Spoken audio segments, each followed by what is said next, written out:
पिया ले जाचे पोरलास हो जाचे पोरलास परफेक्ट टेंके लगा ऐसे नाम मेरा क्या ले जाओ बता ले जाओ वहां खाट पे खे भाग भाग भाग यहाँ से भाग। जी सर हो गया। तो कल हम लोग क्या पढ़ रहे थे, नॉन वर्बल कम्युनिकेशन के बारे में। क्या पढ़ रहे थे? Non verbal communication. कम्युनिकेशन का ही अलग प्रकार है, ठीक है। हम जब कम्युनिकेशन करते हैं तो कम्युनिकेशन करते समय हम भाषा का उपयोग करते हैं तो उसे हम वर्बल कम्युनिकेशन बोलते हैं। भाषा में भी हम दो प्रकार से करते हैं, एक रिटन में करते हैं और करते हैं, ठीक। बोल के करते हैं उसे ओरल कम्युनिकेशन या मौखिक संचार कहते हैं। और जब हम जो है कम्युनिकेशन क्या करते हैं, लिख के करते हैं तो उसे हम रिटन कम्युनिकेशन कहते हैं, ठीक है। तो ये हमारे कम्युनिकेशन के कुछ टाइप्स होते हैं। लेकिन इसके साथ एक कम्युनिकेशन और होता है जिसे हम कहते हैं नॉन वर्बल कम्युनिकेशन। क्या कहते हैं? Non verbal communication. ये नॉन वर्बल कम्युनिकेशन हमारे लिए बहुत जरूरी होता है जब हम कम्युनिकेशन कर रहे होते हैं, ठीक है। While we are communicating that time we use particularly about non verbal communication. कैसे यूज करते हैं आपने देखा भी होगा, बहुत सारी चीजें होती हैं। ऐसे क्या क्या चीजें होती हैं और क्या हमारे लिए इम्पोर्टेंट है, इस पे ध्यान देते हैं। तो इस पे जो पहली चीज लिखी है वो है पैरा लैंग्वेज। क्या है? क्या लिखा हुआ? Para language. पैरा लैंग्वेज, इसके बारे में क्वेश्चन पूछा गया था और इसके एलिमेंट्स पूछे गए थे कि पैरा लैंग्वेज क्या है और इसके एलिमेंट्स क्या हैं। इस पर क्वेश्चन भी आया था। तो पैरा का मतलब होता है लाइक। क्या होता है? पैरा का मतलब क्या होता है? पैरा मीन्स लाइक, ठीक है। और लैंग्वेज का मतलब भाषा, लैंग्वेज। तो मतलब क्या हुआ यहाँ? Like language. क्या हुआ? लाइक है लैंग्वेज, भाषा की तरह से, ठीक है। लाइक ए लैंग्वेज, भाषा की तरह से। यानी ऐसी कोई चीज है, अल्टरनेट विकल्प है हमारे पास कम्युनिकेशन करने का, इसमें है as we use to language to communicate our feelings ideas, the same way we can communicate our ideas feeling through a paralanguage, ठीक है। अब ये क्या होता है, कैसे हम यूज करेंगे? तो इसके अंदर बहुत सारी चीजें होती हैं, जैसे पिच है, पॉज, रेट, वॉल्यूम है, इंटोनेशन भी होता है, ठीक है, वॉइस, बहुत सारी और चीजें होती हैं जिनको हम इसके अंदर इंक्लूड करते हैं, ठीक है। रिदम भी होती है, लेकिन यहाँ पर कुछ चीजें, कुछ एलिमेंट दिए गए जो क्वेश्चन पूछा गया, रिदम भी आती है इसमें। तो यहाँ पर कुछ जो मेजर एलिमेंट है वो क्या है? तो para language aspect of voice, जब हम बोलते हैं तो उसके कई सारे पक्ष होते हैं। एक पक्ष जो हम भाषा का उपयोग करते हैं और एक पक्ष जहाँ होती है साउंड, हमारी आवाज होती है। वॉइस मतलब हमारी आवाज है। आवाज के अंदर जरूरी नहीं कि भाषा ही हो, आप हंसते हैं, रोते हैं और भी कई सारे ऐसे कार्य करते हैं जहाँ साउंड क्रिएट होती है, और साउंड जो है मीनिंगफुल साउंड क्रिएट होती है। जैसे आपने इंस्ट्रूमेंटल म्यूजिक सुना होगा, सुना है ना, या आप गुनगुनाते हैं तो वहाँ भाषा शब्द नहीं बोलते हैं, शब्दों का इस्तेमाल नहीं करते, लेकिन मीनिंग क्रिएट हो रही होती है। तो para language basically use to communicate a meaningful word without using language. भाषा का उपयोग किए बिना जब हम कम्युनिकेशन करते हैं तो उसे हम para language communication, language non verbal communication कहते हैं, यूजिंग थ्रू पैरा लैंग्वेज, ठीक है। तो कैसे करते हैं ये? Other than the speech as known as a para language, ये भाषा से इतर मानी जाती है, इसलिए पैरा लैंग्वेज कहते हैं। इसमें कुछ चीजें होती हैं जो विशेष ध्यान देने की चीज होती है। एक होती है पिच, एक होती है पॉज, रेट, और एक होता है वॉल्यूम। पिच का मतलब स्वर का मान। क्या होता है? होता है हमारे जो हम बोलते हैं वो क्या होता है, उसके स्वर का कुछ मान होता है। स्वर का मान कैसे होता है? हमारा स्वर जो है, कभी आपने देखा होगा जब आप किसी से बातचीत करते हैं तो अगर आप किसी कहीं दो लोग बातचीत कर रहे हैं, तो जब आप मीन्स दो व्यक्ति किसी कमरे में कहीं दूर बातचीत कर रहे हैं और आप उनके बगल से निकल रहे हैं, यहाँ दीवार है और इधर दो है, ए और बी जो है आपस में बातें कर रहा है, और आप यहाँ से जा रहे हैं, यहाँ खड़े हो रहे हैं, खड़े, तो आपने देखा होगा आप वॉइस से सुन करके आप रिकॉग्नाइज कर लेते हैं कि ये कैसी बातें कर रहे हैं। कैसी बातें मतलब अगर आपको आवाज की क्लियरिटी नहीं आ रही है तो आपको कुछ चीजें पता चल जाएंगी, किसी टोन पता चल जाएगा बात करने का, ठीक है, मेल है कि फीमेल है, तेज धीरे से गुस्से में बातें कर रहे हैं कि नॉर्मल बातें कर रहे हैं, ठीक है, लड़ाई का है कि ऐसा ही है। आपको इन सारी चीजों के बारे में यहीं से पता चल जाएगा, जबकि आप यहाँ देख नहीं रहे, फिर भी कैसे पता चल गया आपको? बिकॉज आप जो है शब्दों के साथ साथ और जी चीजें उनको आपने रिकॉग्नाइज कर लिया है, इससे आपने इस अंदर कम्युनिकेशन जो चल रहा है इसको आपने आइडेंटिफाई कर लिया। और कम्युनिकेशन किस प्रकार का चल रहा है, अच्छा चल रहा है या बैड कम्युनिकेशन, मतलब कम्युनिकेशन के अंदर जो है लड़ाई चल रही है, यानी बातचीत नॉर्मल चल रही है या नॉर्मल से बियॉन्ड चल रही है, ठीक है, तो आप आसानी से रिकॉग्नाइज कर लेते हैं। तो इसमें होता है एक स्वर का मान, जिसे पिच कहते हैं। हमारी पिच कैसे, जब हम बातचीत करते हैं तो बातचीत करते समय हमारी पिच दो प्रकार की होती है, या तो पिच हमारी बहुत ज्यादा हाई होगी या तो क्या होगी, लो होगी। क्या होगी, पिच कैसी होती है, स्वर का मान कैसा होता है हमारा, हाई होगा या तो लो होगा। आपने देखा होगा जब आप किसी से बातचीत करते हैं तो बातचीत करते समय हमारा पिच कभी हाई चला जाता है, जल्दी बात कर रहे हैं, हाई पिच पे बात कर रहे हैं, ठीक है, और कभी कभी देखा होगा लो पिच पे बात कर रहे हैं। तो जब स्वर का जो मान होता है वो कैसा चल रहा है, अगर हम स्वर का मान हाई रखेंगे तो क्या होगा, सामने वाला क्या करेगा, इरिटेट हो जाएगा। क्या होगा,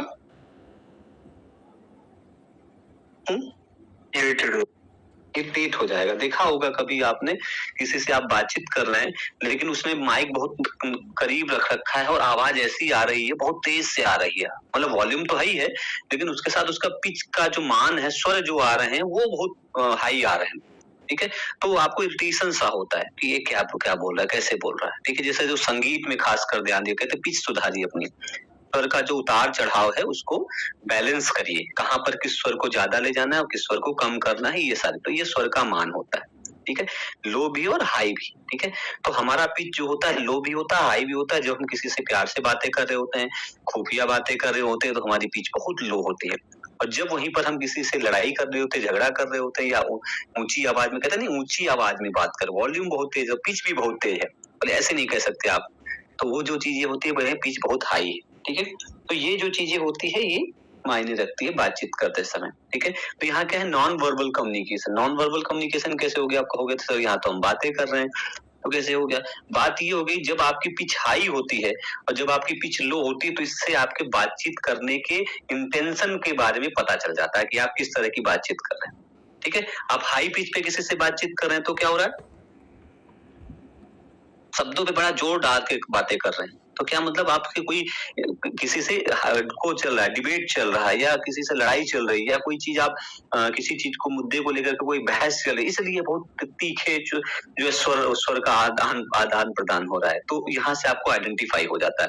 तो इस तरह ही आपने कहीं से किसी से बात की, तो इसका जब आप गुस्से में होते हो तो हाई पिच पे बात करते हो, तो यहाँ से हमें क्या होता है, शब्दों का तो इस्तेमाल किया ही, लेकिन उसके साथ उसके जो पीछे की जो इंटेंशन है वो भी जाहिर हो गई, पता चल गई। तो ये चीजें होती हैं हम जब नॉन वर्बल कम्युनिकेशन करते हैं, तो इन जब हम वर्बल कम्युनिकेशन कर रहे होते हैं उसके साथ हम नॉन वर्बल तरीके से भी सामने वाले को बताने का प्रयास करते हैं हमारा पिच। और नॉन वर्बल कम्युनिकेशन में ऐसे भी हमारी पिच जो स्वर का उतार चढ़ाव होता है वो कैसा हो रहा है उस पर भी मायने रखता है। एक होता है पॉज। पॉज का मतलब क्या होता है, हाल्ट, रुकना थोड़े समय के लिए।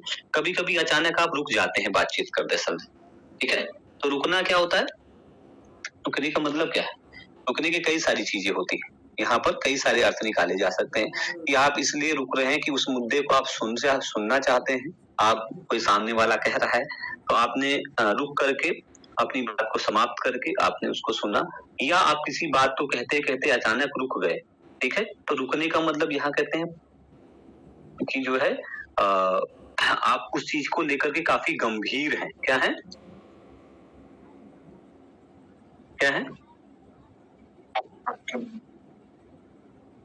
बताइए। पॉज लेने का मतलब ना सर, हाँ, पॉज लेने का मतलब ये हुआ, पॉज लेने का मतलब समझ के बोल रहे हैं या फिर कोई सीरियस बड़ा समझ के बोल रहे हैं, कहते हैं प्रेग्नेंट वॉइस है, इसको एक और शब्द देते हैं, कहते हैं प्रेग्नेंट वॉइस। प्रेग्नेंट वॉइस का मतलब क्या है, अर्थपूर्ण, ठीक है। जो पॉज है वो कैसा है, अर्थपूर्ण है। उस पॉज के पीछे बहुत बड़ा एक मैसेज है दिया जा रहा है, ये जो रुका जा रहा है उसके पीछे क्या मैसेज है। तो ये जो मैसेज होता है ये हमारे पॉज से रिफ्लेक्ट होता है। जब हम बोल रहे होते हैं सडनली रुक जाते हैं किसी चीज को लेकर के, तो ये गंभीर दर्शाता है कि हम इससे पहले जो कह रहे हैं या जो कहने चाह रहे हैं उसको लेकर के हम कितना सीरियस है, ठीक है, उसको लेकर के हमारे मन में क्या चिंतन चल रहा है, ठीक है। तो ये जो सीरियसनेस है ये हम अपने पॉज से रिफ्लेक्ट करने का प्रयास करते हैं। आपने बहुत जगह देखा होगा, कोई व्यक्ति किसी चीज को कहते कहते सडनली पॉज ले लेता है, रुक जाता है, तो सब लोग वो हो जाते हैं, क्या हो गया।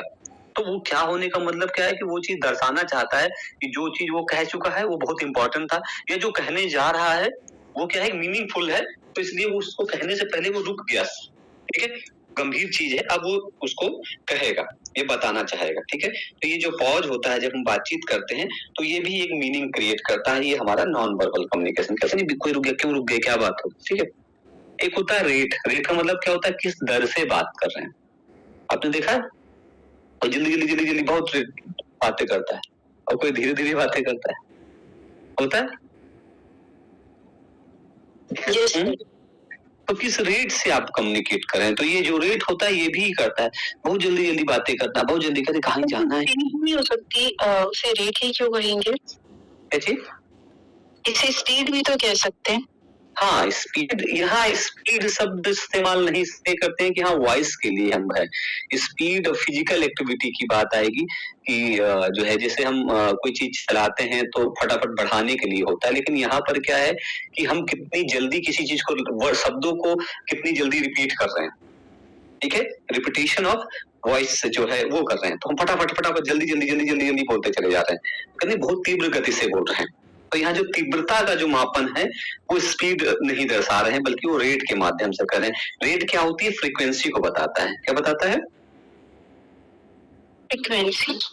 हाँ, रेट किसी चीज के, आपने देखा होगा जब रेडियो बजता है या कोई चीज बजती है तो वहां पर एक ऐसे लाइट के वो लगे होते हैं, उस पर रेट को रिफ्लेक्ट करता है। कोई चीज कितनी बार रिपीट हो रहा है वो फ्रीक्वेंसी को जो दर्शाता है वो रेट दर्शाता है, कितनी फ्रीक्वेंटली किसी चीज को फटाफट बताते चले जा रहे हैं, तो जो फ्रीक्वेंसी है वो रेट दर्शा रहा है, उस दर से कितनी जल्दी आप किस चीज को इस्तेमाल कर रहे हैं, तो ये हमारा रेट दर्शाता है। और इसी तरीके से हमारा एक होता है वॉल्यूम। वॉल्यूम आपने देखा होगा बहुत हाई है या बहुत लो है, ठीक है, तो बहुत हाई भी दिक्कत करती है, बहुत लो, यानी क्या दिक्कत करती है, हम हाई और लो के माध्यम और लो वॉल्यूम पे बात कर रहे हैं तो कहें क्या बात करें, बड़ी खुफिया बातें चल रही हैं, ठीक है, बहुत तेज बातें कर रहे हैं तो कहते हैं क्या हुआ, लड़ाई हो गई क्या, ठीक है। तो ये जो सारी चीजें हैं ये क्या है, नॉन वर्बल है, जहां हम भाषा का इस्तेमाल नहीं कर रहे होते हैं बल्कि हम पैरा लैंग्वेज का इस्तेमाल करके चीजों को रिफ्लेक्ट करने का प्रयास करते हैं। अब मैं एक फिर से आपको बताना चाह रहा हूँ कि अभी आपको लगेगा सर जब हम बोल रहे हो, आप बार बार कह रहे हो कि जब हम बोल रहे होते हैं तभी इन चीज का इस्तेमाल करते हैं, करते कि नहीं करते, बोलिए। तो फिर इसका मतलब क्या हुआ, हम बोल के बता रहे नहीं, आप बोलते जब हैं तब आप सिर्फ शब्दों का आदान प्रदान करते हैं, लेकिन शब्दों के साथ क्या जुड़ा होता है, फीलिंग जुड़ी होती है, इमोशन जुड़े होते हैं, थॉट जुड़े होते हैं, हमारी इंटेंशन जुड़ी होती है, हमारा टोन जुड़ा होता है। और ये जो चीजें जुड़ी हैं ये कैसे रिफ्लेक्ट होंगी हैं, ये हमारी पिच, पॉज, रेट और वॉल्यूम से रिफ्लेक्ट होती हैं। अगर आप एक ही शब्द किसी के हैं, किसी से आप नाराज हैं किसी को लेकर के, और आप उसे जाकर के यहाँ से चले जाओ, बहुत साधारण शब्दों में कहिए, और आप गुस्से में कहिए, तो क्या फर्क पड़ेगा, कुछ फर्क पड़ेगा, मीनिंग बदल जाएगा। यस, मीनिंग बदल जाएगा। हम जब उसको बड़े धीरे से कहेंगे तो चीजें बिल्कुल बदल जाएंगी, और जब हम उसको हाई वॉल्यूम पे कहेंगे, हाई पिच के साथ कहेंगे, तो क्या होगा, चीजें अलग आ जाएंगी, ठीक है। तो हमारा जो बात करने का जो तरीका होता है, वे ऑफ जो कम्युनिकेशन, पैरा लैंग्वेज का मतलब ही हुआ way of communication, how to communicate someone. यहाँ पर ये बात नहीं रही व्हाट टू कम्युनिकेट, ठीक है, व्हाट टू कम्युनिकेट नहीं, यहाँ क्या है, हाउ टू कम्युनिकेट। तो जो हमारा शब्द जो हम बोलते हैं, शब्द के साथ ये जरूरी होता है कि हम उसका प्रस्तुतिकरण कैसे कर रहे हैं। तो ये जो पैरा लैंग्वेज है ये शब्दों का प्रस्तुतिकरण है। किसी शब्द को आप कह रहे हैं लेकिन बड़े तेज आवाज में कह रहे हैं, तो उसका मतलब ये हुआ कि आप उस चीज को लेकर नाराज हैं या सामने वाले को डांट रहे हैं, उसके पीछे एक मीनिंग छुपा हुआ है, डांटना, समझ रहे। तो जो डांटने की चीज है वो क्या है, वो आपकी पैरा लैंग्वेज से रिफ्लेक्ट हो रही है, आपका स्नेह पैरा लैंग्वेज से रिफ्लेक्ट हो रहा है, ठीक है। ये आप बहुत जल्दी में है तो आपकी तीव्रता से फटाफट बोलते चले जा रहे हैं, क्या बात हुई, जल्दबाजी में है, क्या हो गया, जल्दी बताओ, ठीक है। तो ये जो सारी चीजें हैं ये क्या है, ये आपकी पैरा लैंग्वेज से रिफ्लेक्ट होती हैं। तो जब भी हम किसी से बातचीत करते हैं हम केवल शब्दों का आदान प्रदान नहीं करते हैं, उसके साथ जो और चीजें हैं, जो हमारी pitch, pause, rate, volume, tone, ये सब मायने रखती हैं। आपने देखा होगा कभी कोई बातचीत करता कहते इनका टोन देखिए, बात करने का टोन का मतलब समझ, लहजा, इनका बात करने का टोन देखिए, टोन का मतलब attitude of the communicator, communicator अपना एटीट्यूड कैसा दिखा रहा है, समझ रहे हैं। जी सर। हाँ, तो ये हमारा आता है पैरा लैंग्वेज में। याद रखिएगा जब भी हम किसी से कम्युनिकेट करें तो कम्युनिकेशन करते समय हमारा पिच, पॉज, रेट, वॉल्यूम, हमारा टोन, हमारी रिदम, ये सारी चीजें मायने रखती हैं। खासकर आपने देखा होगा जो म्यूजिक सीखता है या जो म्यूजिक में गाता है, सिंगर होता है, उससे पूछे जा करके कि जो म्यूजिक में कोई जरूरी नहीं है सिंगर ही हो, चाहे वो वादक हो, चाहे वो गायक हो, उनसे पूछिए कि पिच, पॉज, रेट, वॉल्यूम क्या होता है, तो वो एक-एक इसका मीनिंग, रियल मीनिंग आपको बताएंगे कि कैसे एक-एक चीज जो है प्रभावित कर देती है। स्वर का आदान-प्रदान, high volume, low volume, high pitch, low pitch, किस रेट से किस पॉज पे ये काम होना चाहिए, सब पता चलता है। उससे आपको ज्यादा रिफ्लेक्ट करके दिखाई देता है। ठीक है? सर स्टेज पर भी जैसे जोश के कार्यक्रम के लिए भी है ना हाई पिच ली जाती है। यस यस यस, ठीक है। तो ये हमारी चीजें क्या वॉइस का एस्पेक्ट होता है। हमने संगीत में देखा नहीं, एकदम से तेज गाएंगे फिर स्लो चले आएंगे, तो कितना मतलब संगीत क्या होता है, संगीत में यही सारी चीज तो मायने, शब्द के साथ क्या मायने रखते हैं, कहते हैं इसकी आवाज बहुत मधुर, यही तो है सारी चीजें। और क्या जैसे सात पत्ता है वो उनको एक बार लेके जाएंगे तो सारे गामा, तो उसको हाई पिच में मतलब स्लो से और हाई में, फिर वहां से हाई से स्लो में ले जाएंगे ऐसे। बिल्कुल बिल्कुल, हाई से लो करेंगे, फिर हाई करेंगे, फिर रुकेंगे, फिर एकदम से स्टार्ट करेंगे, वॉल्यूम घटाएंगे, बढ़ाएंगे, ठीक है, कभी फटाफट फटाफट रिपीट करेंगे, कभी रुक करके धीरे धीरे चलेंगे। तो ये जो सारी चीजें हैं ये एस्पेक्ट ऑफ वॉइस है that required for a musician, तभी उसकी आवाज मधुर होती है। अगर वो सीधा गाने लग जाएगा तो खड़ी बोली में, गद्य और पद्य में यही अंतर होता है कि पद्य में हमें पैरा लैंग्वेज जो चीजें उसका इस्तेमाल करते हैं, और ये इसके माध्यम से हम बहुत सारी चीजों को रिफ्लेक्ट करते हैं। बड़े प्यार से बातें कर रहा है, बहुत बहुत प्यारा व्यक्ति, ठीक है, कैसी बातें कर रहा है, बहुत गुस्से में, ठीक है, तो इसके माध्यम से हम अपनी चीजों को रिफ्लेक्ट करते हैं, बताते हैं। ठीक है, आपने जानवर देखा होगा, जब गुस्सा आता है तो कैसे चिल्लाता है, और जब नॉर्मल होता है तो कैसे बातें करता है। ठीक है, बातें मतलब अपनी चीजों को कैसे रिफ्लेक्ट करता है। अभी आपने देखा होगा एक कुछ वीडियो वायरल हुए थे हैदराबाद के जंगल का, देखा था? Yes sir. तो उसमें जो जानवर की, मोर की आवाज जो है कैसे दिखाई दे रही थी, कैसे चिल्ला रहे थे, ठीक है, हाई वॉल्यूम पे, हाई पिच पे, फटाफट, क्यों, दहशत, डर, ये सारी चीजें दिखा रहे थे। चलिए अब आगे आते हैं कुछ और भी चीजें, केवल इतना ही नहीं है, क्या चीजें और हैं, ये चीजें हम इसलिए दिखाते हैं, आप किसी से बातचीत करना चाहते हैं, हम हाई पिच इस तरह से बातचीत करते हैं, तो इसका मतलब आप सामने वाले से सही तरीके से बात करना नहीं चाहते, आप सही तरीके से बिहेव करना नहीं चाहते, आपसे कहते हैं सही तरीके से बातें करिए, कैसे बात कर रहे हो, इस तरह से बात की जाती है, ठीक है, प्यार से बातें करिए, ये सारी चीजें पैरा लैंग्वेज में आती है। एक होता है पर्सनल एंड फिजिकल इन्वायरमेंट, ये बहुत मायने रखता है। पर्सनल फिजिकल इन्वायरमेंट का मतलब क्या है, यहाँ जहाँ पर हम रहते हैं, ठीक है, यहाँ पर हमने अपना एक वो क्रिएट कर रखा है, एक अपना इन्वायरमेंट क्रिएट कर रखा है। अपना इन्वायरमेंट का मतलब यहाँ ये नहीं होता अपने घर के इन्वायरमेंट से नहीं, हम जहाँ भी रहते हैं तो रहने के साथ साथ हम क्या करते हैं, एक अपना पर्सनल इन्वायरमेंट क्रिएट कर लेते हैं, एक कि हम किस तरह से रहते हैं, ठीक है, हम किस तरह की चीजों को लाइक करते हैं, डिसलाइक करते हैं, इस तरह की चीजों को हम बना लेते हैं, और वो जो चीजें होती हैं वो क्या होती है, हमारा मैसेज क्रिएट करती हैं। आपने देखा होगा, आपके घर में पसंद होगा कि आपको मालूम होगा कि आपके पिताजी को क्या पसंद है, माताजी को क्या पसंद है, पिताजी कौन सी चीज पसंद करते हैं, कोई चीज नापसंद करते हैं, जानते हैं आप? हाँ, तो ये क्या है, ये उनका, ये वो कह नहीं रहे हैं, वो शब्दों से रिफ्लेक्ट नहीं कर रहे हैं, उनका जो आचरण है वो बता रहा है, उनका खाने पीने, उठने बैठने, व्यवहार करने का जो तरीका है, तो उन्होंने अपना एक टोन, अपनी चीज फिक्स कर ली कि मुझे इस काम को ऐसे करना है। तो कोई बहुत साफ सफाई से रहता है, कोई बहुत गंदगी से रहता है, कोई कैसे क्या रहता है, तो हर तरीके का, हर तरीके हम अपना फिजिकल इन्वायरमेंट, अपना पर्सनल इन्वायरमेंट क्रिएट कर लेते हैं, और उस तरीके से हमारी पहचान बन जाती है कि ये व्यक्ति इस तरीके से काम करता है, इनसे मिलने जाइएगा तो सावधानी से मिलिएगा, इनसे मिलने जाइएगा जो नॉर्मल है ऐसे मिल जाएंगे, ठीक है। तो हर व्यक्ति की अपनी अपनी एक चीजें, अपना एक पर्सनल इन्वायरमेंट क्रिएट हो जाता है, और वो उसका ऑरा कहलाता है। तो हम कहते हैं ये व्यक्ति ऐसा है, ये व्यक्ति ऐसा है, ठीक है, इसके पास जाइएगा, इनके घर में जाइएगा तो इस तरह से जाइएगा, यहाँ जाइएगा तो इस तरह से जाइएगा, तो इसे कहते हैं पर्सनल और फिजिकल इन्वायरमेंट, जो उस व्यक्ति के बारे में एक मैसेज कन्वे कर रहा होता है, ठीक है, क्लियर? एक है, अब इससे दूसरा है, ये तो हमने एक इन्वायरमेंट बता दिया कि जो रिफ्लेक्ट होता है हमारी एक्टिविटी से। किससे रिफ्लेक्ट होता है? हमारी एक्टिविटी से, ठीक है। लेकिन कभी कभी कुछ चीजें होती हैं जो हमारे अपीयरेंस से रिफ्लेक्ट होती है, हमारी एक्टिविटी से नहीं बल्कि हमारे पहनावे से रिफ्लेक्ट होती हैं। हमारे जो चीज हमारे बिहेवियर में आ गई उनसे रिफ्लेक्ट होती हैं। जैसे हम कपड़ा क्या पहन के जा रहे हैं, हम कैसे दिख रहे हैं, हमारा लुक कैसा है। तो हमारा लुक क्या होता है? एक मैसेज कन्वे करता है। कहते कैसा, मतलब अच्छे दिखते हैं आप, अच्छे कपड़े पहन के जाते हैं, लुक बना के जाते हैं।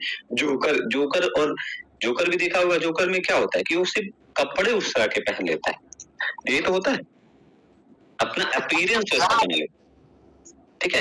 तो उस तरह से दिखाई देता है, तो एक मैसेज कन्वे कर रहा होता है। तो जब हम उस तरह के लुक में, जैसे डॉक्टर का आपने देखा होगा एप्रन पहन लेता है, एडवोकेट पहन लेता है, तो वो क्या होता है, जब वो किसी विशेष वेशभूषा को धारण करता है तो विशेष वेशभूषा के साथ वो क्या कर रहा होता है, एक मैसेज कन्वे कर रहा होता है, उस चीज को लेकर के करता है। आपने गांधी जी का लुक बना दिया, आपने कृष्ण जन्माष्टमी होती है, बच्चों को लोग अपने कृष्ण जी का स्वरूप बना देते हैं। तो कृष्ण जी का अपीयरेंस देने का मतलब क्या होता है? ये वैसा बना दिया क्या कि लुकने से काम चल जाता है क्या?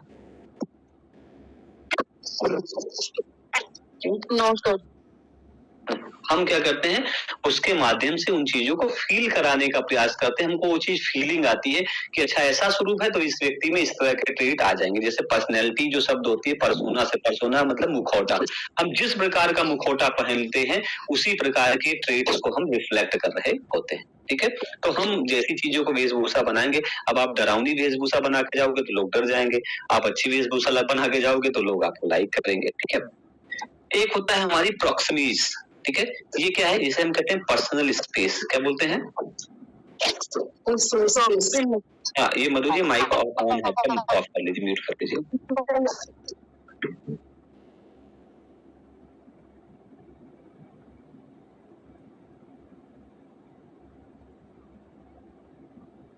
वॉइस नहीं आ रही है।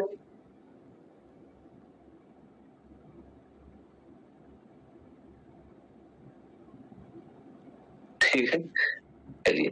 यहाँ पर्सनल स्पेस का मतलब क्या है? यहाँ डिस्टेंस है। क्या है? डिस्टेंस मतलब समझ लो, जैसे मैं किसी व्यक्ति के साथ खड़ा हूं, कहते नहीं है संगत से गुण होत है, संगत से गुण जाए। आप जिसके पास खड़े होते हो आपका मैसेज वैसा कन्वे होता है। अगर आप अच्छे व्यक्ति के साथ खड़े होते हो तो क्या होगा, और आप बैड व्यक्ति के साथ खड़े होते हो तो क्या होता है? अच्छा व्यक्तित्व और बुरा व्यक्तित्व झलकता है। यस, झलकता नहीं, आप जिसके साथ खड़े होते हो आपको लोग उसी के अनुरूप देखना शुरू कर देते हैं। अगर आप जा रहे हैं और आप मंदिर रोज जाते हैं, मंदिर के पास जाते हैं, वहीं बैठते हैं आराम से, कोई काम नहीं कर रहे हैं, सिर्फ मोबाइल चला रहे हैं, लेकिन मंदिर के पास जाते हैं तो लोग क्या कहेंगे, बहुत सज्जन इंसान रोज मंदिर जाता है, कहेंगे? बताइए। और अगर कोई वाइन की दुकान है, आप वहां जाकर के मोबाइल चलाते हैं रेगुलर बैठ करके, तो क्या कहेंगे? शराबी होगा।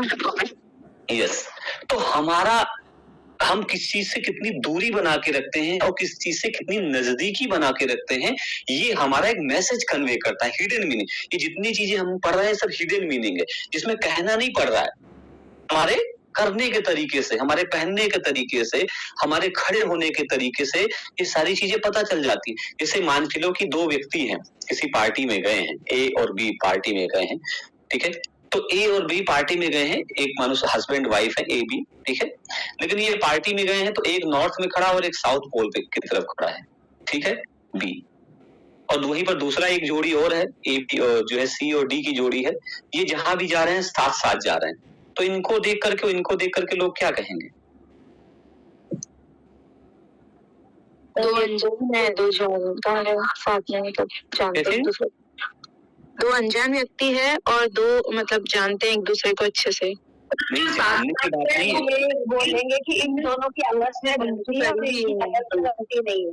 यस, क्लैरिटी है। ये दोनों ये दूर दूर खड़े हो कहेंगे क्या, लोग कहेंगे क्या हो गया भाई, पत्नी साउथ में है, पति नॉर्थ में है, दोनों पोल में कोई दिक्कत आ गई, कोई लड़ाई चल रही है क्या? क्योंकि एक दूसरे के साथ दिखाई नहीं दे रहे हैं, कोई प्रॉब्लम चल रही है। और ये दोनों बहुत साथ दिखाई दे रहे हैं। मान के लो गली मोहल्ले का कोई लड़का है और लड़की, दोनों बहुत साथ साथ दिखाई दे रहे हैं, चर्चा शुरू हो जाएगी, क्या हो गया भाई, बहुत साथ दिख रहे हैं आजकल आप, ठीक है।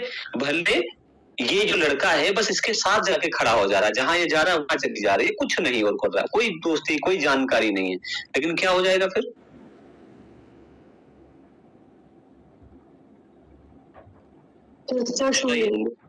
गलत मीनिंग गलत मीनिंग क्रिएट हो जाएगा। जब अभी कुछ दिन पहले कोई एक ने मीम्स ऐसे बना के डाला कि वो रैपिडो के वाले भैया के साथ बैठ के जो है जाते थे ऑफिस, तो कुछ दिन बाद में पड़ोसियों ने हल्ला मचाना शुरू कर दिया कि किसी लड़के के साथ वो ऑफिस जाते हैं। ठीक है, तो वो क्या है, वो एक पर्सनल स्पेस अपने क्रिएट कर दिया, आपने नजदीकी क्रिएट कर दी, और वो नजदीकी जो है वो हिडन मीनिंग क्रिएट कर रही है। वो जैसा व्यक्ति देखना चाहता है उसको वैसा दिखाई दे रहा है, आपको किसी ने उसको समझ नहीं पा रहा, बस आपको नजदीक देख रहा है तो वैसा मीनिंग क्रिएट करा, और आप दूरी देखेगा तो वैसा। आप घर वालों के साथ अपने साथ कहीं दूर दूर, दो दोस्त है किसी और पार्टी में जो है दूर दूर दिखाई दे रहे हैं, कहेंगे क्या हुआ, दोस्ती टूट गई क्या? और पास पास दिखाई दे रहे हैं, दो दुश्मन है लेकिन पास पास बार बार खड़े दिखाई दे रहे हैं, तो कहेंगे क्या हुआ है, दुश्मनी बहुत कर रही थी लेकिन लग रहा है दोस्ती हो गई दोनों में। ठीक है, तो हमारा जो खड़ा होकर जो डिस्टेंस होता है जो आपस में, ये बहुत बड़ा मायने रखता है। हम जितना कम डिस्टेंस रखेंगे उतना ही एक मैसेज कन्वे करेंगे कि हमारी दोस्ती है, और जितना डिस्टेंस ज्यादा मेंटेन करके रखेंगे उतना क्या होगा, उतना मैसेज कन्वे करेंगे कि हमारे इनके बीच में कुछ भी बनता नहीं। क्लियर? तो अब आप सोच के रखिएगा, हाँ, आप किसी से दूरी और किसी से नजदीकी, ये बहुत बड़ा मायने रखता है। जितना इसीलिए देखा होगा जब नेता लोगों के साथ कोई फोटो खिंचाता है, देखा होगा ज्यादातर लोग फोटो डालते हैं, तो अगर आप नेता जो सेंट्रल व्यक्ति है जिसके साथ आप फोटो खिंचाने जा रहे हो, उसके साथ खड़े हो तो आप ज्यादा नजदीक हो, उससे दूर खड़े हो तो आपकी वैल्यू कम है। ठीक है, तो ये सब नजदीकियां और दूरियां सब मैसेज कन्वे करती है, और इसका एनालिसिस किया जाता है। आपने देखा होगा जो फ्रंट वर्ल्ड के लीडर होते हैं जब फोटो खिंचाते हैं तो कौन नेता कहां पर खड़ा हुआ है, इसका एक मैसेज होता है। ठीक है, कि पहली रो में खड़े हैं, दूसरी रो में खड़े हैं, मिडिल में खड़े हैं, कॉर्नर में खड़े हैं, इससे क्या होता है, एक मैसेज क्रिएट होगा। अगर आप मिडिल में खड़े हैं तो आप ज्यादा पावरफुल हैं, आप पहली रो में खड़े हैं आप ज्यादा पावरफुल हैं, आप सेकंड रो में खड़े हैं और कॉर्नर में खड़े हैं तो आप इतने ज्यादा पावरफुल हैं? बताइए, नहीं। तो ये सब मैसेज होता है, एक मीनिंग क्रिएट होता है, हिडन मीनिंग क्रिएट होता है। तो आप किस तरह की मीनिंग क्रिएट करना चाहते हैं, सामने वाले दुनिया को कैसा दिखाना चाहते हैं? तो आप दिखाना चाहते हैं कि किसी के साथ आपकी दोस्ती, भले उसको आप ना जानते हो, आप उसके पास खड़े रहिए, ठीक है, आपको लोग समझ जाएंगे, कुछ नहीं करना, बस खड़े रहना है। ठीक है, एक तो ये हो गया।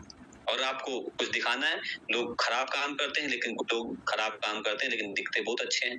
तो क्यों दिखते हैं? क्योंकि वो अपने आप को अच्छी चीजों के साथ अटैच करके रखते हैं। कर्म गलत है, अटैचमेंट अच्छी चीजों के साथ है। दूसरा होता है हमारा कनेसिस, इसे कहते हैं बॉडी मूवमेंट एंड जेस्चर।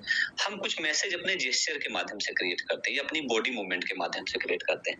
अब आप कहीं पर गए हैं, आ जाता है जैसे आप किसी टेबल पे बैठे हैं और बार बार आप हाथ चला रहे हैं अपना, तब तरह से बजा रहे हैं, तो कहते हैं बेचैन हो, तो क्या है, बहुत बेचैन हो रहा है। साइकोलॉजी की भाषा में जो बहुत बेचैन होता है वो बार बार कोई ना कोई मूवमेंट करता रहता है। आप बैठे हैं और बैठे कभी सीधा बैठ रहे हैं, कभी टेढ़े हो रहे हैं, तो इसका मतलब कि आप थक गए हैं। ठीक है, तो आपकी बॉडी का मूवमेंट जैसा होगा वैसा क्या होगा, क्या होगा? आपको समझ में आएगा। आपके बॉडी मूवमेंट से पता चलता है कि आप किस तरह का फील कर रहे हैं किसी चीज को लेकर के।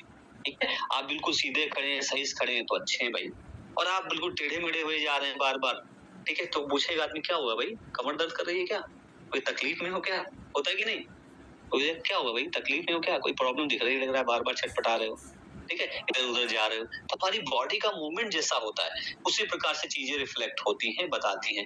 आप वो देखिए, वो जो दांत खाज खुजली वाला आता है, कहते क्या हो गया, बार बार इधर उधर कर रहे हो, तो मतलब क्या, बॉडी का मूवमेंट सही नहीं है, कुछ बीमारी है कि क्या। ठीक है, तो जितना ज्यादा बॉडी में मूवमेंट होगा, जैसा मूवमेंट होगा उसी के अनुसार हमारी चीजों को रिफ्लेक्ट होता है। सडनली हम चीजों को आइडेंटिफाई कर लेते हैं बॉडी मूवमेंट के आधार पे। ठीक है, फिर क्या होता है, एक होता है टाइम, क्या होता है, क्रोनोमिक्स जैसे बोलते हैं, टाइम। टाइम एक होता है हिडन मीनिंग होता है इसका। कैसे हिडन मीनिंग होता है, आपको किसी ने एसएमएस किया और आपने तुरंत इंस्टेंट रिप्लाई कर दिया, और आपको किसी ने एसएमएस किया और आपने दूसरे दिन रिप्लाई किया, तो क्या मैसेज निकल गया है,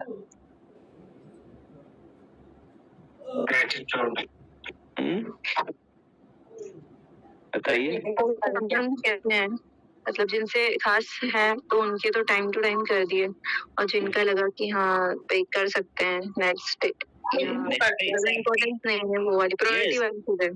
प्रायोरिटी इंपॉर्टेंस डिसाइड कर रही है, मीनिंग है, नॉन वर्बल कम्युनिकेशन है। हम बता नहीं रहे हैं, हम शब्द नहीं कह रहे हैं, आपने हमें एसएमएस किया, हमने आपको जवाब दिया तुरंत, तो इसका मतलब आप हमारे लिए प्रायोरिटी पे हैं, आप हमारे लिए इंपॉर्टेंस है, इसलिए हम आपको तुरंत जवाब दे रहे हैं। किसी ने हमें एसएमएस किया और हमने उसका जवाब नहीं दिया, तो सामने वाला हमारे लिए इतनी बड़ी प्रायोरिटी पे नहीं है, वो हमारे लिए इतना इंपॉर्टेंस नहीं रखता कि हम अपना काम छोड़ करके उसकी चीजों पे एसएमएस करें।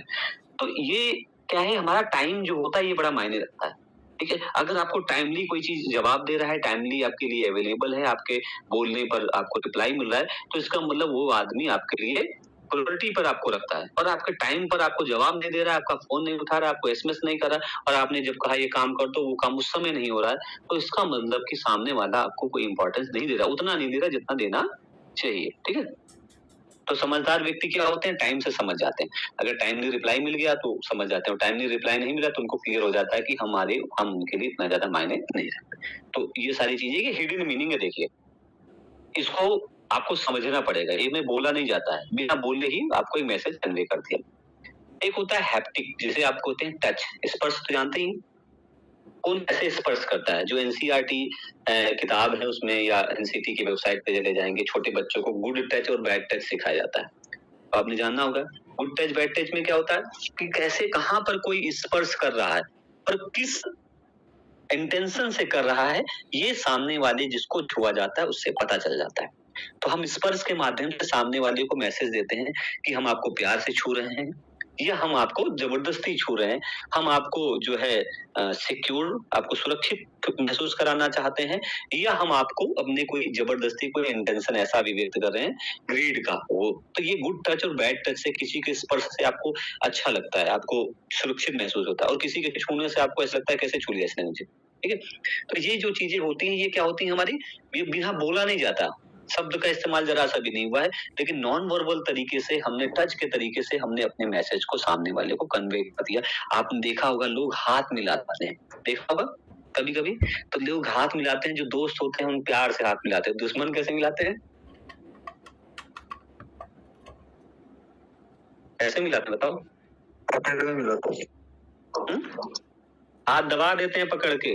ठीक है, आपने वहां पर देखा होगा जब महाभारत का युद्ध चल रहा था तो मिलने गए थे, किससे मिलने गए थे, पानी आया था किसी को, भीम मिलने गए थे ना धृतराष्ट्र से। यस, धृतराष्ट्र से मिलने गए थे भीम। ठीक है, तो मिलने गए तो क्या हुआ, वो कृष्ण कुमार उनको रोक दिया था। यस, कृष्ण ने रोक दिया कि तुम नहीं मिलना, तो उन्होंने पुतले से मिलवाया, क्योंकि धृतराष्ट्र की आंखों पे पट्टी थी। धृतराष्ट्र से कहा जाके यही है भीम, मिल लीजिए, तो जैसे ही मिलते हुए इतनी तेज दबाते हैं कि वो मूर्ति टूट जाती है, चकनाचूर हो जाती है। तो ये टच है, और टच क्या था, अगर वो भीम को भी पकड़ लेते तो भीम को भी तोड़ देते हैं। ठीक है, तो ये टच है। तो इस तरह से स्पर्श जो होता है वो हमारा बड़े मायने रखता है, हम कैसा फील कराना चाहते हैं, हम किस तरह का एसएमएस सामने वाले को देखना चाहते हैं। एक है आई कांटेक्ट, आप तो इसको जानते ही होंगे, ठीक है, इसके बारे में ढेर सारे गाने बने हैं, तो इसमें कुछ बताने की जरूरत नहीं है। साइन, चिन्ह के माध्यम से आपने देखा होगा, हम चिन्ह, ये आई कांटेक्ट है, इसका भी शायद एक नाम है, ऑलिव फैक्ट्री ऐसे कुछ नाम है, तो अच्छा होगा भाई, हम तो यहाँ सामान्य सी चीज पढ़ा रहे हैं।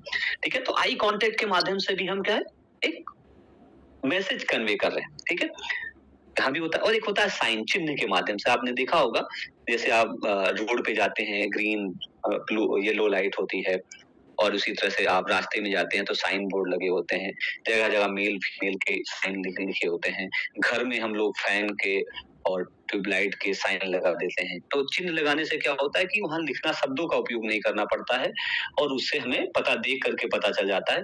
ये जो नॉन वर्बल कम्युनिकेशन होता है बेसिकली हम कब करते हैं, जब हमें अपने हिडन एसएमएस मैसेज को क्लियर करना होता है, या जहां पर हम लोग इंटरकल्चरल कम्युनिकेशन करते हैं। कैसा कम्युनिकेशन, इंटरकल्चरल। ठीक है, तो इंटरकल्चरल कम्युनिकेशन जब हम करते हैं तो प्रायः हमारा जो ज्यादातर कम्युनिकेशन होता है वो कैसा होता है, नॉन वर्बल होता है। ऐसा होता है नॉन वर्बल, नॉन वर्बल, क्योंकि कल्चरल इंटर कल्चरल में भाषा का इस्तेमाल करना पड़ता है और पता लगे हमें वो भाषा नहीं आती है, सामने वाले को आती है, तो हम कैसे अपने मैसेज को कन्वे करेंगे? तो हम आई कांटेक्ट से, साइन से, हैप्टिक से, टाइम से, अन्य चीजों के माध्यम से मैसेज कन्वे करते हैं या हम नॉन वर्बल वर्बल कम्युनिकेशन भी करते हैं, तब भी हम इन चीजों का इस्तेमाल भी करते हैं। इनसे हम एक तरह से हिडन मैसेज जो होता है उसको हम कन्वे करने का प्रयास करते हैं, सामने वाले को बताने का प्रयास करते हैं। सामने वाला कुछ लोग इसको समझ जाते हैं और कुछ लोग इसको क्या होता है नहीं समझ पाते। कुछ लोग नहीं समझ पाते, तुमको लगता है अगर उनको लगता है जब तक कोई उन्हें भाषा बोल के नहीं बताएगा तब तक नहीं, लेकिन जरूरी नहीं कि आपको हर चीज बोल के ही बताई जाए। कुछ चीजें नॉन वर्बल तरीके से कन्वे की जाती हैं, तो आप समझ जाइए। आपको किसी ने बहुत तेजी ऊंची आवाज में बात की और आपको हाई पिच पे बात की, तो आप जान जाइए कि वो गुस्सा है आपसे या आपको डांट रहा है। अब आप उसको नहीं समझ रहे हैं तो ये आपकी गलती है।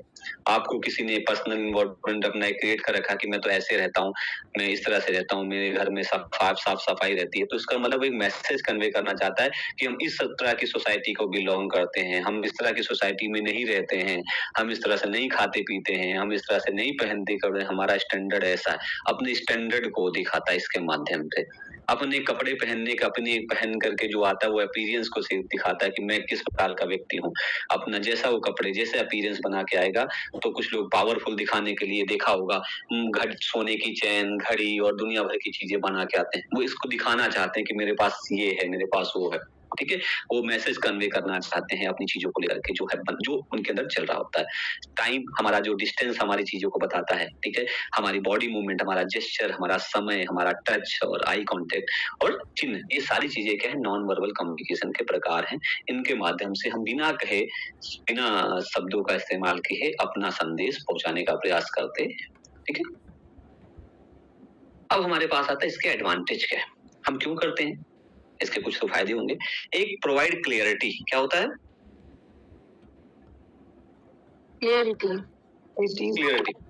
क्लियरिटी क्यों? किसी से कहा कि हम जो है, अब आपको गुस्सा दिखाना है, तो आपने कहा मैं आपसे नाराज हूँ, तो अब नाराज उसको समझ नहीं आ रहा सामान्य शब्दों में, तो आप गुस्से तेज आवाज में बात करते हैं, डांटते हैं, सामने वाला नाराज है। आपने क्लियरिटी बता दिया, झूठ नहीं कह रहे, सही में, ठीक है। हमको आपसे बातचीत नहीं करनी, तो उसने जवाब दिया, आपने उसके एसएमएस का कोई जवाब ही नहीं दिया, ठीक है। तो आपको पता चल गया जवाब नहीं आ रहा है, तो मतलब सामने वाला इंटरेस्टेड नहीं है। तो इस तरह से क्या है, हम एक मैसेज हम जो है हमको आपके साथ नहीं रहना, तो दूरी बना के रखता है, नहीं रहना तो नहीं रहना, तो डिस्टेंस क्रिएट करके रखता है।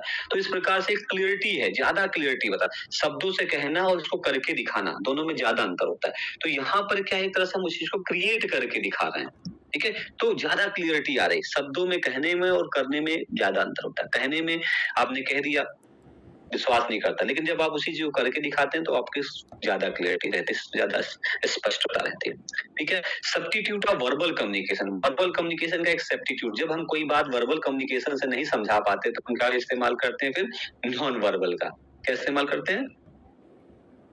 Non verbal.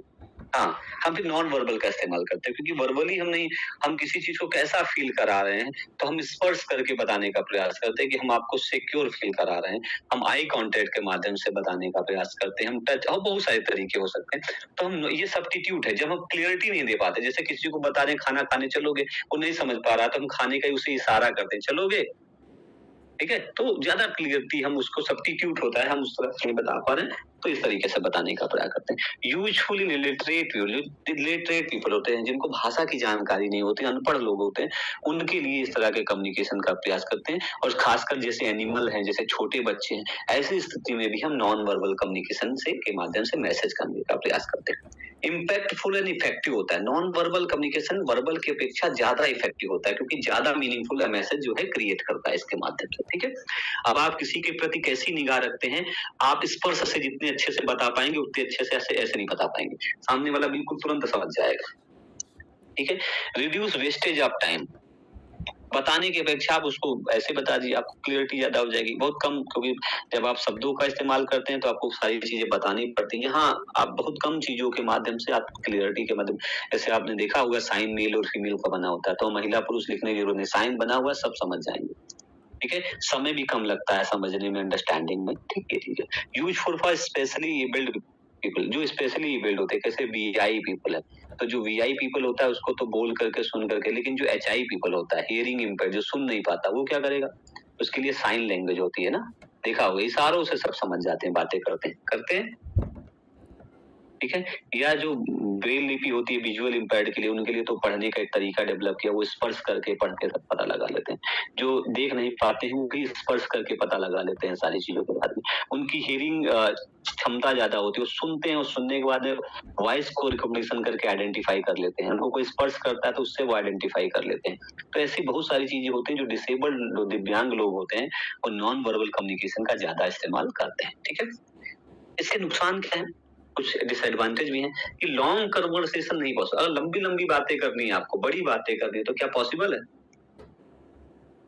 नो सर, नहीं पॉसिबल, बड़ी बातों के लिए नहीं, छोटी चीजों को रिफ्लेक्ट करने के लिए, जहाँ बड़ी बड़ी लंबी बातें करती है वहां पे नॉन वर्बल नहीं आ पाता है, वहां पे एक सेचुरेशन पीरियड आ जाता है, एक समय तक तो चीजें होंगी, फिर उसके बाद सेचुरेशन पीरियड आ जाएगा, फिर वो आप करते रहिए, वहां पर ये यूजफुल नहीं है। छोटी बातें बिल्कुल जो है कहते हैं एंड टू एंड, बिल्कुल कम शब्दों में, कम चीजों में आप चीजों को रिफ्लेक्ट करना है, तो नॉन वर्बल का कम्युनिकेशन का प्रकार होता है। Meaning various across the culture, यहाँ पर एक चीज और होती है, जब हम नॉन वर्बल कम्युनिकेशन का उपयोग करते हैं तो यहाँ अर्थ भी अलग अलग तरीके का निकलता है।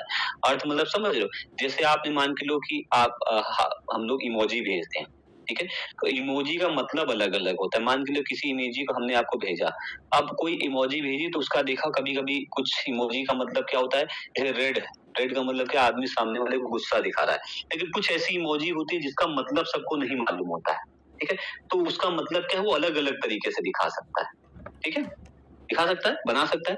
आपने किसी को हार्ट भेजा, ठीक है, तो हार्ट भेजने का मतलब क्या होता है, आपने किसी इंस्टाग्राम पे देखा होगा, ठीक है, तो हार्ट भेजने का मतलब है किसी ने कोई कंटेंट दिया तो आपने उसको लाइक किया, कंटेंट को लाइक किया, लेकिन सामने वाला समझ जाए कि अरे ये तो हमको हार्ट भेजा है, तो क्या होगा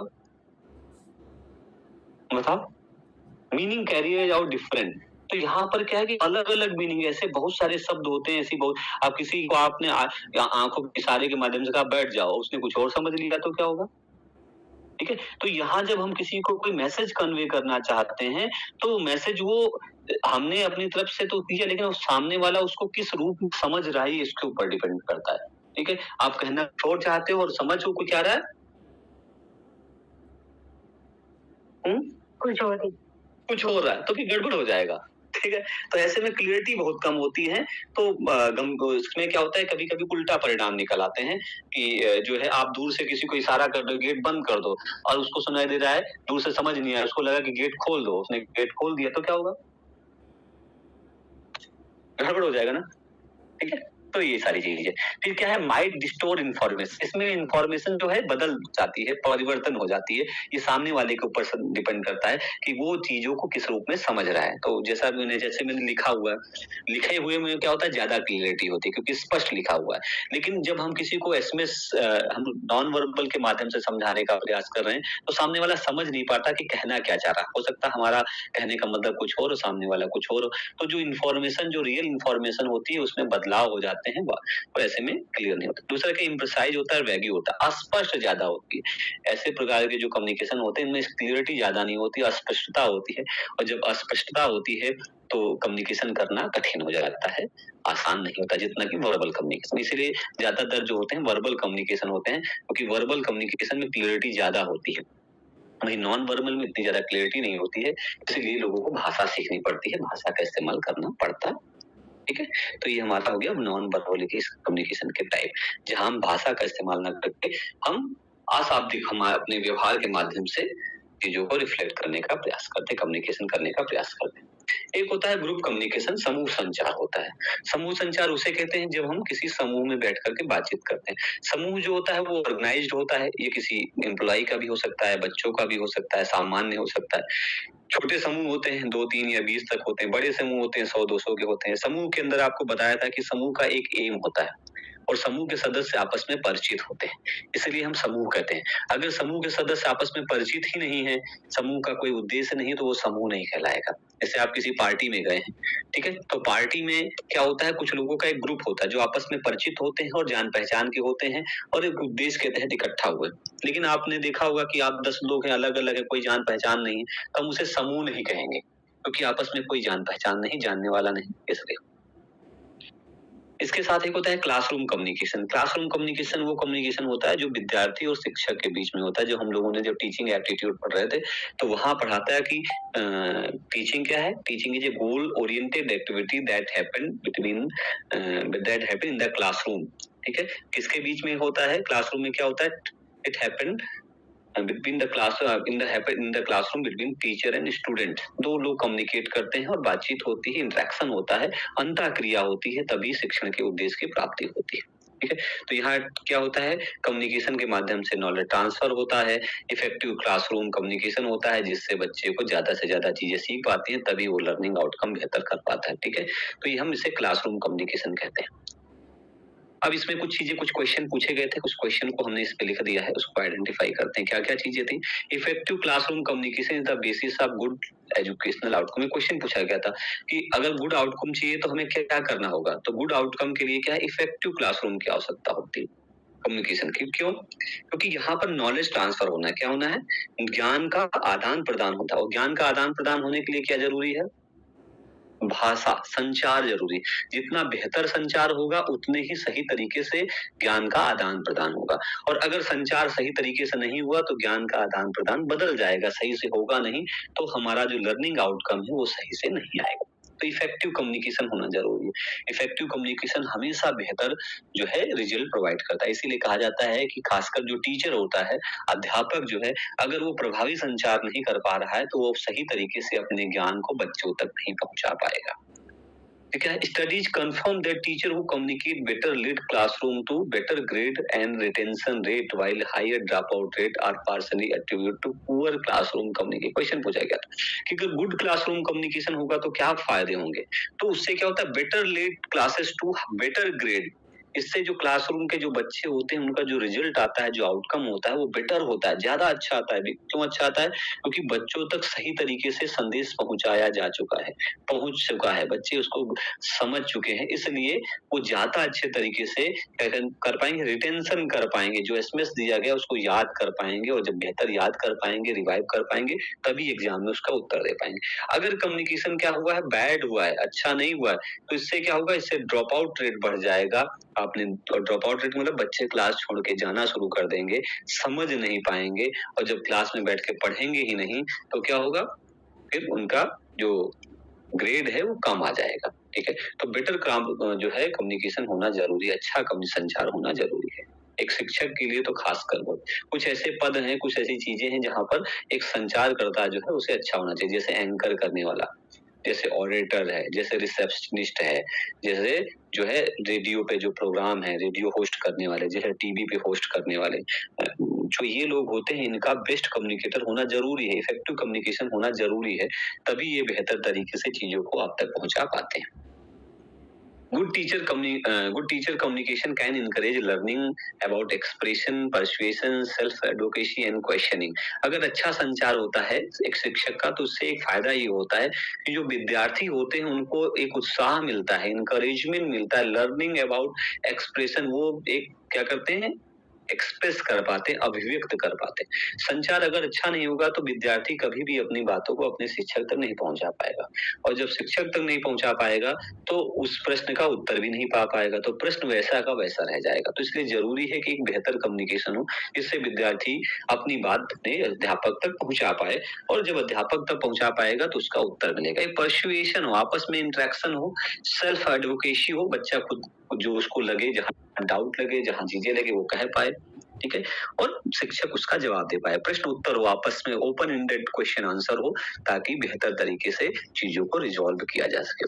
effective communication are more effective student and good classroom communication from teacher can help close to gap between privileged and disadvantaged student in this regard. इससे एक चीज और होती है, जब क्लासरूम कम्युनिकेशन बहुत अच्छा होता है तो जो गैप होता है, gap between privileged and disadvantaged student, हमारे क्या होता है कि जब क्लासरूम में एक टीचर पढ़ाने जाता है तो उसमें विशेषता होती है कि वैरायटी ऑफ द स्टूडेंट्स जो होते हैं क्लासरूम में अवेलेबल उपस्थित रहते हैं। आपने देखा होगा एक जो हम लोगों ने जब टीचिंग एप्टीट्यूड पढ़ा था तो वहां पर एक स्टेटमेंट था जॉन डीवी का, school is the miniature of the society. विद्यालय समाज का एक लघु रूप है। क्यों लघु रूप है? क्योंकि समाज से निकलने वाले विद्यार्थी जो है विद्यालय तक पहुंचते हैं, तो विद्यालय में वैरायटी ऑफ द स्टूडेंट्स जो है उपस्थित रहते हैं। कोई बहुत हाई क्लास से होता है, कोई लो क्लास से होता है, मतलब सोशियो इकोनॉमिक स्टेटस।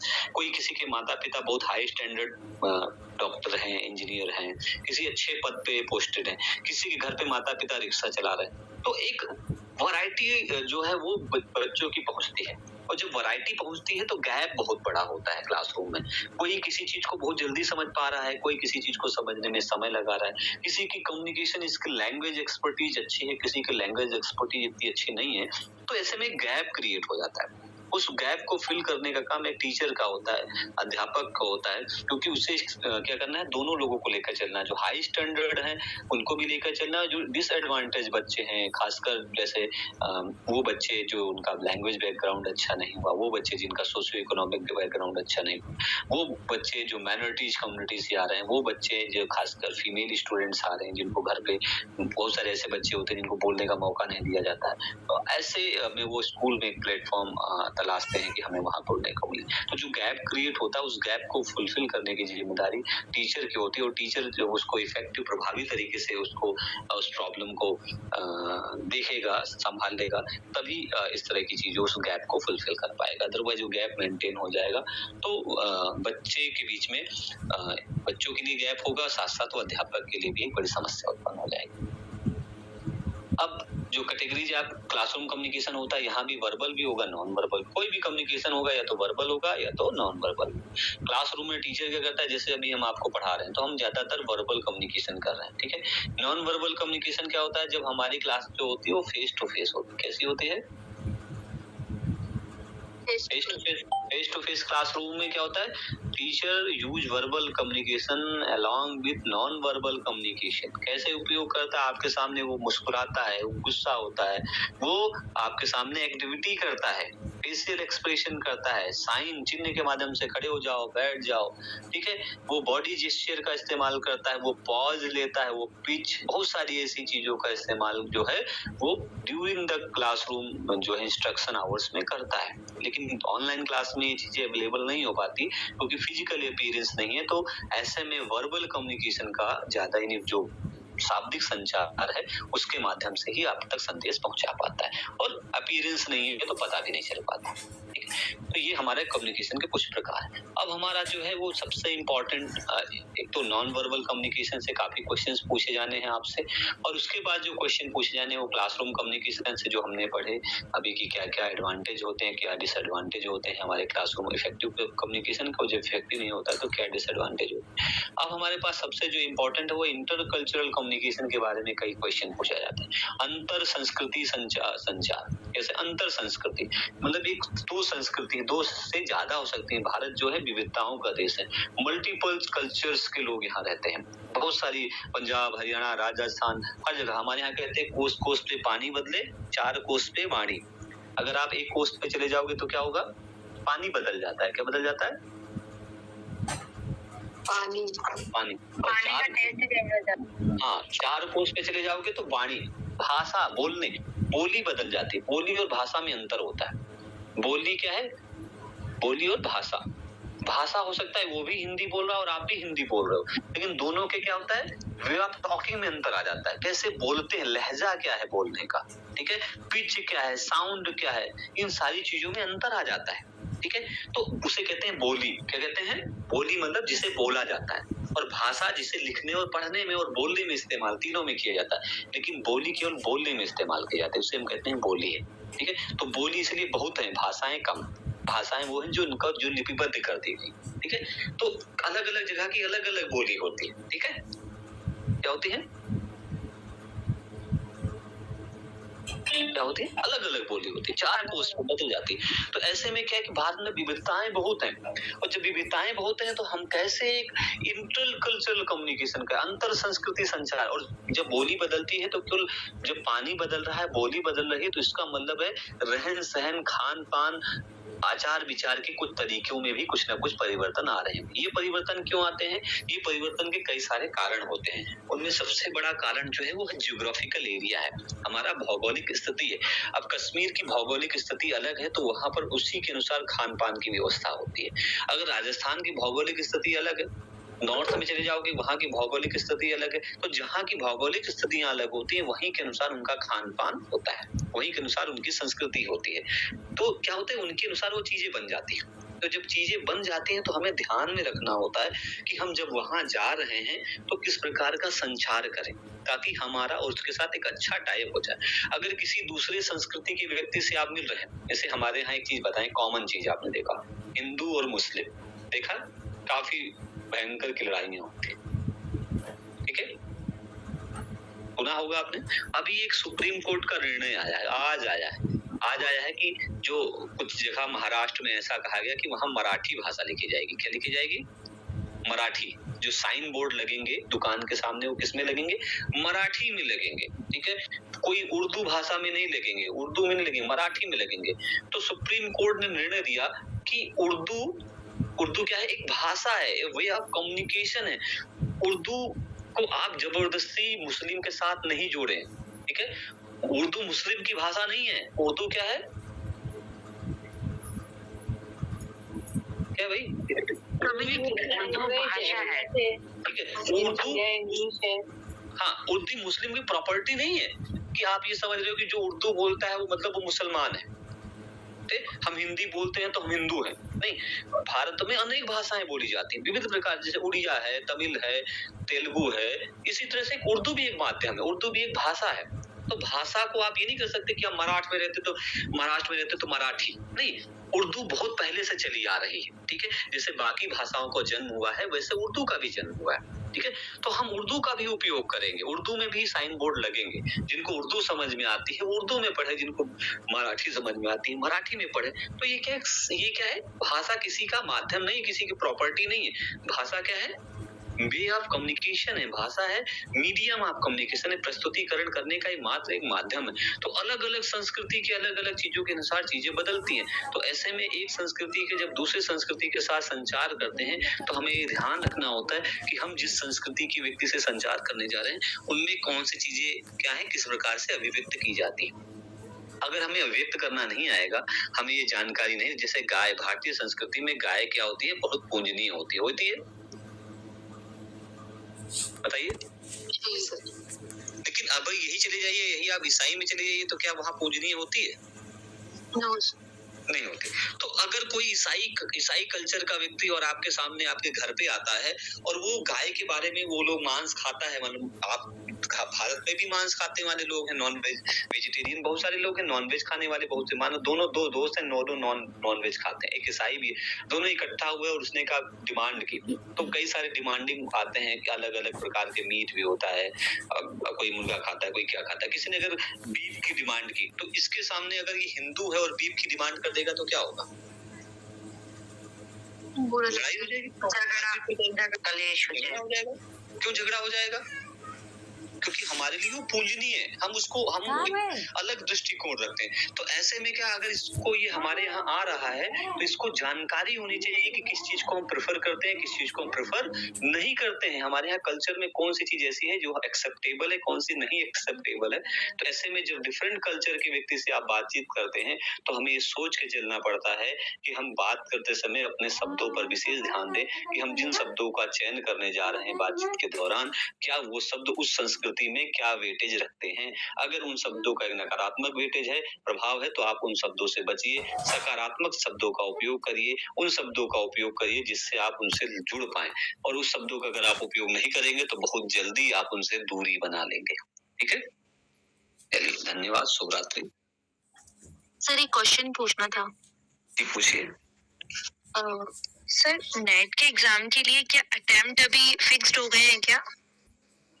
अब आज तो नोटिफिकेशन आया है,